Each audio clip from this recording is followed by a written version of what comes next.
So many years have passed during my gaming experiences, and I have noticed plenty of interesting spin-offs for many different series. Mario, Sonic, Final Fantasy, Crash Bandicoot, Mega Man, and plenty of others.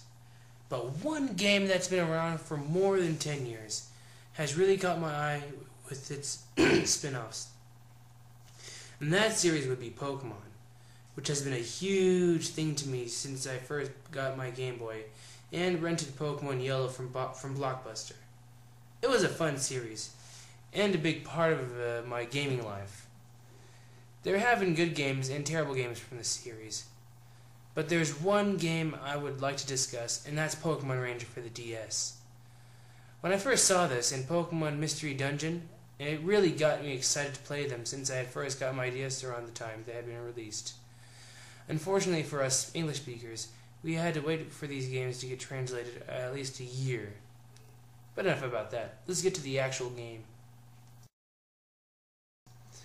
Similar to the gameplay of the main RPG series, you play as a young kid around his/her teenage years, depending on who you're playing as, who applies for becoming a ranger.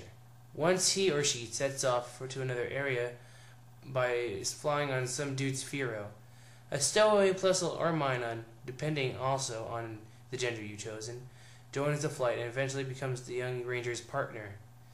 The story is rather interesting and has nothing to do with stopping any kind of organization, just a gang of four who seek to use the legendary dogs for their evil doing.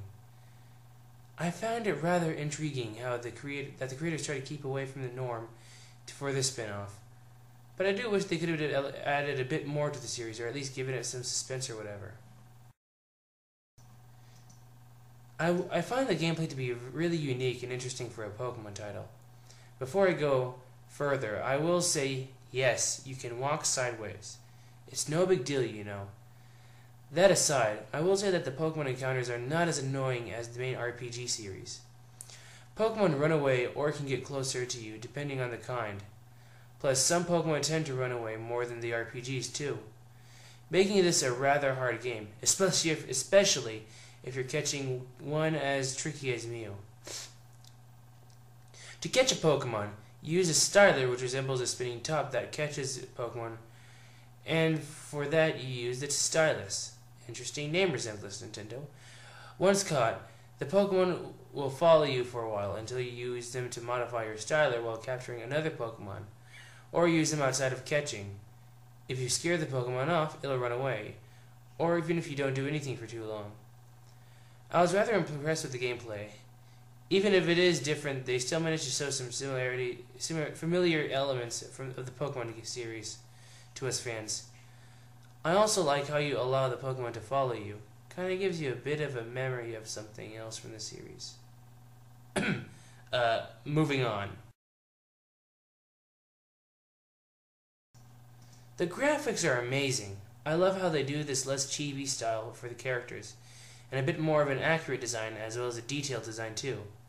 The Pokemon are given this treatment as well. The animations that are shown sometimes are done rather well. I guess Nintendo does like trying new things with the series once in a while, but it should do with a bit more animation. The music has a huge Pokemon feel to it.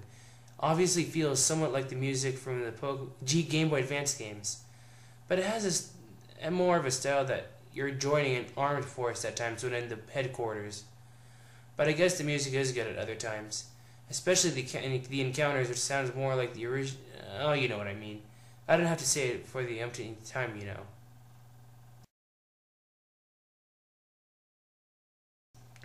In my opinion, this game is worth your time if you're wanting something different with the Pokemon series.